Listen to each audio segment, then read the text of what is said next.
तो आप लोग का स्वागत है। हमारे YouTube चैनल में आपका प्यारा सार्थक लाया है एक नई कहानी जिसका शीर्षक है मेहनत का फल। तो चलिए शुरू करते हैं। जसमीत एक सरकारी कॉलेज में पढ़ती थी। उसके बाबूजी नरेंद्र एक कपड़ा मिल में नौकरी करते थे। जसमीत की मम्मी वर्षा घर के बराबर में ही एक होटल वाले को रोजाना के पराठे और रोटी बना कर देती थी। कुल मिलाकर घर का गुजारा हो रहा था। पर एक शाम, वर्षा, आज सुबह से ही सीने में बहुत दर्द हो रहा है, लगता है ज्यादा बढ़ रहा है। जसमीत जल्दी आ, तेरे बाबूजी की तबीयत खराब हो रही है। बाबूजी क्या हुआ? मैं ऑटो लेकर आती हूँ। जसमीत और वर्षा नरेंद्र को हॉस्पिटल लेकर जाती हैं। डॉक्टर नरेंद्र का ईसीजी करता है और उसमें कुछ कमियां आती हैं। अभी तो मैं कुछ दवाइयाँ लिख कर दे रहा हूँ। यदि इन्होंने ज्यादा अपने शरीर से काम लिया तो दिल की बीमारी भी हो सकती है और यकीनन आगे चलकर ये हानिकारक है। बाबूजी, अब आप कुछ दिन बिल्कुल काम पर नहीं जाओगे, बस घर पर आराम करोगे। पर जसमीत बेटा, अगर मैं काम पर नहीं गया तो मुझे तनख्वाह काट कर मिलेगी और मिल के मालिक मेरी जगह किसी और को नौकरी दे देंगे। पर बाबूजी, आपकी तबीयत भी ठीक नहीं रहती है। डॉक्टर ने आपको आराम करने के लिए बोला है। कुछ नहीं होगा बेटा, तू मेरी चिंता मत कर। वर्षा, मेरा रोटी का डिब्बा बांध दे, मैं चला जाता हूँ। पिछले 3 दिन से नहीं गया। इतनी छुट्टियाँ लेना मेरे लिए सही नहीं होगा। नरेंद्र काम पर चला जाता है। पर आओ नरेंद्र, इससे मिलो। ये नया वर्कर तुम्हारी जगह काम करेगा। वो ऐसा है कि मुझे पता चला है कि तुम्हारी तबीयत ठीक नहीं रहती है, इसलिए डॉक्टर ने तुम्हें बेड रेस्ट बोला है। हमारी मिल को तो ऐसे वर्कर की जरूरत होती है जो चुस्त हो, मेहनती हो और अच्छा काम कर सके। तुम्हारी तबीयत को देखकर मुझे नहीं लगता कि तुम ज्यादा दिन मेहनत के साथ काम कर पाओगे, और अचानक भगवान न करे तुम्हें कुछ हो जाता है तो बात हमारे ऊपर भी आ सकती है। तो इसलिए मैं तुम्हारा हिसाब कर रहा हूँ, तो तुम कहीं और काम ढूंढ लो। पर सर जी, एकदम से मेरा काम छूट जाएगा तो मेरे लिए बहुत मुश्किल हो जाएगी। ऐसा न कीजिए सर जी। नरेंद्र, मैं अपने बिजनेस के साथ कोई रिस्क नहीं लेना चाहता। मुझे माफ करो। बाकी ये तुम्हारे 8 दिन के इस महीने के पैसे जो तुमने काम किया था, लो। नरेंद्र निराश होकर घर आ जाता है। वर्षा और जसमीत भी नरेंद्र से सारी बात जानकर बहुत दुखी होती हैं। नरेंद्र अब निराश और परेशान रहने लगा था। इसी कारण उसकी तबीयत और खराब रहने लगी। नरेंद्र ने चिंता में पूरी तरह बिस्तर पकड़ लिया। ये सब क्या हो गया? भगवान, ये कैसा दुखों का पहाड़ टूट गया है हमारे घर पर। मम्मी चुप हो जाओ, प्लीज मत रो। आप ही तो मेरी और बाबूजी की हिम्मत हो। वर्षा, मेरे कारण तुम दोनों भी परेशान हो रही हो। मेरी बीमारी ने तुम्हें भी पैसों के लिए मोहताज कर दिया है। नहीं, देखो, मैं नहीं घबरा रही। अच्छा, आप दवाई ले लो और बिल्कुल चिंता मत करो। जसमीत, जा बेटा, वो दरवाजे पर होटल वाले भैया आए हैं, उनको पराठे पकड़ा दे, मैंने बना कर रख दिए थे। भैया, अगर 2 टाइम के भी बनवाने हो तो बता देना, मैं बना दिया करूँगी। ठीक है बहन जी, मैं मालिक को बोल दूंगा। अभी तो सिर्फ दोपहर के लिए ही बोले हैं। मम्मी, आप घर का काम, पापा की देखभाल इतना थक जाते हो, फिर 2 टाइम के होटल की रोटी और पराठे कैसे बना पाओगे? मैं कॉलेज से कुछ दिन की छुट्टी ले लेती हूँ, आपको हेल्प हो जाएगी। मम्मी, नहीं जसमीत, तू पढ़ाई पर ध्यान दे। वैसे भी ये तेरा आखिरी साल है कॉलेज का, तू मेरी चिंता मत कर, मैं कर लूंगी। वर्षा दिन भर काम करके अब थक भी जाती थी। नरेंद्र की देखभाल, दवाइयाँ और घर का खर्चा सब उसी के सिर पर था। एक दोपहर जब जसमीत कॉलेज से घर आई, मम्मी ये देखो, हमारे शहर में पराठे प्रतियोगिता होने वाली है। सबसे अनोखा पराठा के नाम से जीतने वाले को 50,000 रूपए का इनाम दिया जाएगा। मम्मी, आप इस प्रतियोगिता में ट्राई करो ना, देखना आप ही जीतोगी। जसमीत क्या बच्चों सी बातें कर रही है? मैं और प्रतियोगिता में भाग? नहीं बेटा। पर मम्मी, इस प्रतियोगिता में भाग लेने में हर्जी क्या है? ट्राई तो करो, हो सकता है आपके बनाए हुए पराठे बहुत ही पसंद आए और आप इस सबसे अनोखा पराठा प्रतियोगिता को जीत जाओ। देखो, अगर आप जीत गए तो 50,000 रूपए से बहुत कुछ कर सकते हो। मम्मी प्लीज, मम्मी आप मेरे लिए एक बार इस प्रतियोगिता में भाग लो तो सही। मैं आपका फॉर्म भर रही हूँ, आपको इस प्रतियोगिता में भाग लेना ही होगा। वर्षा, अगर जसमीत का मन है तो तुम प्रतियोगिता में भाग ले लो। जसमीत सही कह रही है। हो सकता है कि तुम प्रतियोगिता में जीत जाओ। जीतना हारना तो भगवान के हाथों में होता है, पर बिना भाग लिए हार मान लेना ये भी तो सही नहीं है ना। तुम्हें अपने हुनर को दिखाना चाहिए, छिपाना नहीं। ठीक है, अगर तुम दोनों कहते हो तो मैं इस प्रतियोगिता में भाग ले लेती हूँ। ये हुई ना बात मम्मी। पर आप कौन सा पराठा बनाओगे जिससे आप ये प्रतियोगिता जीत जाओ?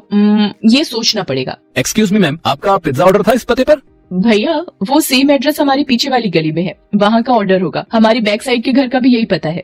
पिज्जा का नाम सुनकर तो मम्मी मेरे मुंह में पानी आ गया। गलती से वो डिलीवरी करने वाला भैया हमारे घर पर आ गया था। मम्मी, क्या आप पराठे को पिज्जा का लुक दे सकते हो? एक नए तरीके का पराठा? कोशिश कर सकती हूँ, तू मुझे पिज्जा में लगाने वाला सामान ला दे। जसमीत वर्षा को सारा सामान ला कर दे देती है। वर्षा अपनी मेहनत और कोशिश से एक पिज्जा पराठा बनाती है। मम्मी, ये पिज्जा पराठा तो बहुत ही टेस्टी बना है और देखने में भी कितना सुंदर लग रहा है। मम्मी, क्यों ना आप यही पिज्जा पराठा सबसे अनोखा पराठा प्रतियोगिता के लिए बनाओ। जसमीत की बात मानकर वर्षा प्रतियोगिता में पिज्जा पराठा बनाती है। प्रतियोगिता में बहुत से लोगों ने हिस्सेदारी की थी, पर वर्षा के हाथ का बना पिज्जा पराठा देखकर जज करने वाले शेफ बहुत ही चकित रह जाते हैं।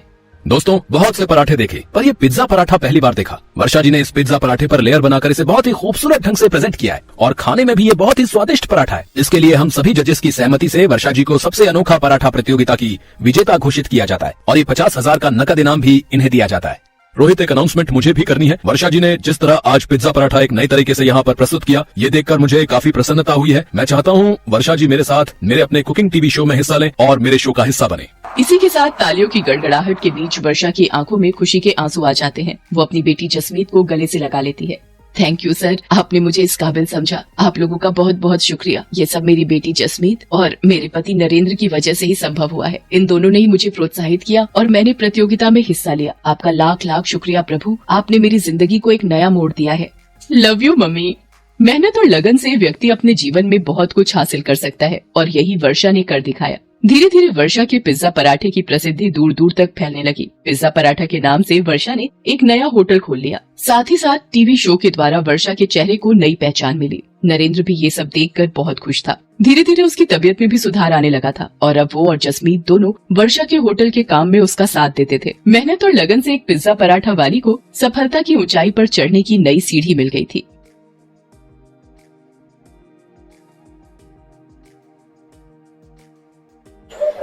सरला के पति को गुजरे कई साल बीत चुके थे। वो अपने दोनों बच्चों के पालन पोषण के लिए ऑमलेट का ठेला लगाती थी। सरला ने रोशनलाल कपड़े वाले की दुकान के बाहर 1,000 रुपए महीने पर जगह ले रखी थी। सरला ने बच्चों को सरकारी स्कूल में डाल रखा था। वो सुबह से लेकर रात तक ठेले पर बहुत मेहनत करती थी।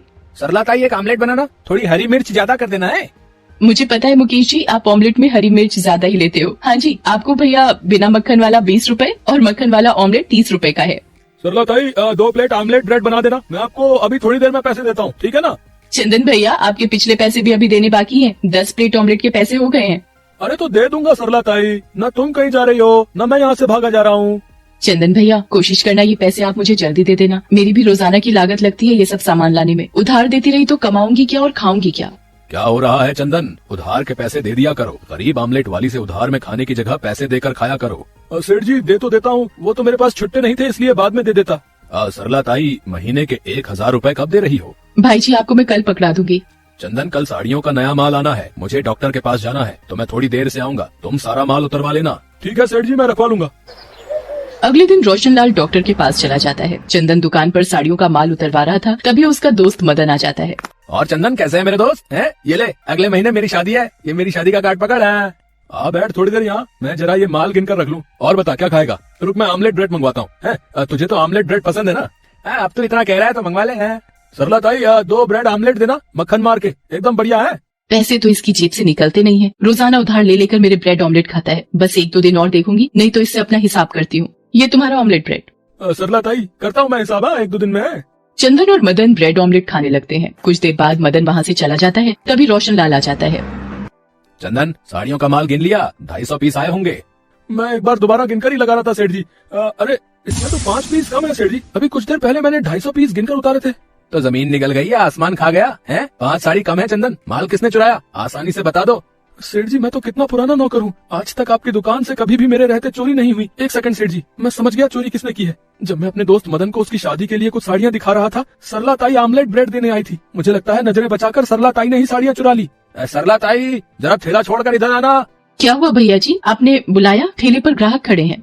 चोर कहीं की मेरी दुकान से साड़ियाँ चुरा कर अपना ठेला चलाएगी। मैं अभी पुलिस को बुलाता हूँ, तभी उगलेगी तू कि तूने चोरी की है। नहीं भैया जी, मैंने कोई चोरी नहीं की। मैं भला आपकी दुकान से साड़ियाँ कैसे चोरी कर सकती हूँ? मुझे कुछ भी नहीं पता इस बारे में भैया जी।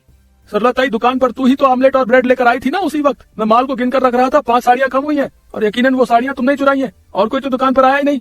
चंदन, पुलिस को फोन मिलाओ, इसे चोरी करने की सजा मिलनी ही चाहिए। भैया जी, ऐसा मत करो। घर पर मेरे छोटे छोटे बच्चे मेरी राह देख रहे होंगे। मुझे जेल में मत भेजो। मैंने कोई चोरी नहीं की है, मेरे ऊपर रहम करो।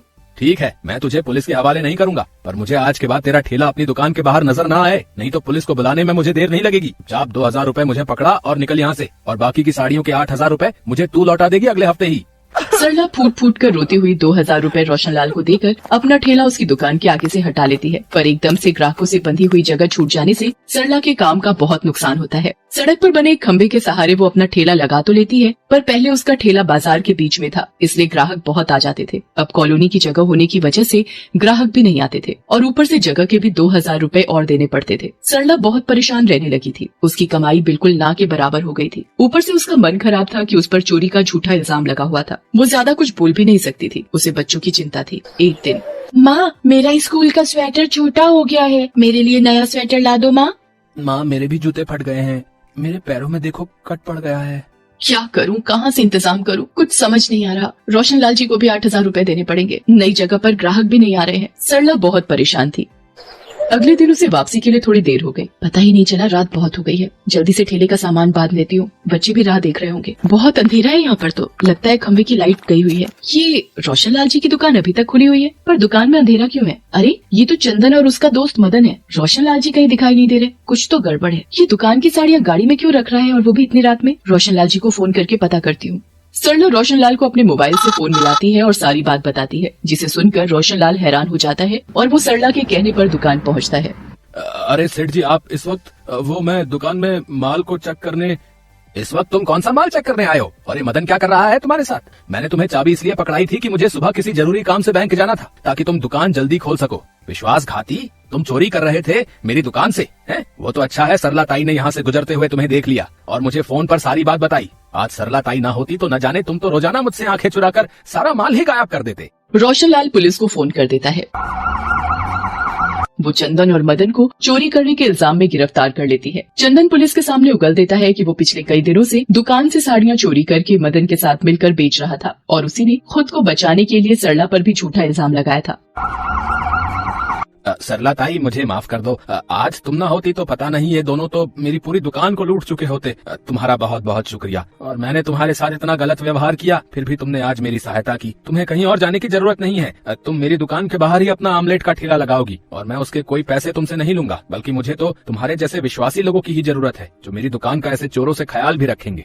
भैया जी, मुझसे आप माफी मत मांगिए। कई बार हम कानो सुनी पर विश्वास कर लेते हैं और बिना दूसरे पक्ष पर विश्वास किए नतीजे पर पहुंच जाते हैं। शायद कभी कभी हमारा समय ही खराब होता है, इसीलिए परिस्थितियां भी हमारी विपरीत ही होती हैं। मैं आपकी दुकान के बाहर फिर से ठेला लगा पाऊंगी तो मेरे बंधे हुए ग्राहक फिर से लौट आएंगे। आपका शुक्रिया भैया जी। सरला की सच्चाई और चंदन का सफेद झूठ रोशनलाल के सामने आ जाता है। सरला फिर से रोशनलाल की दुकान के बाहर ही अपना ऑमलेट का ठेला लगाने लगती है, जिससे उसके बंधे हुए ग्राहक फिर से वापस आ जाते हैं और एक गरीब ऑमलेट वाली को सच्चाई का फल मिल जाता है।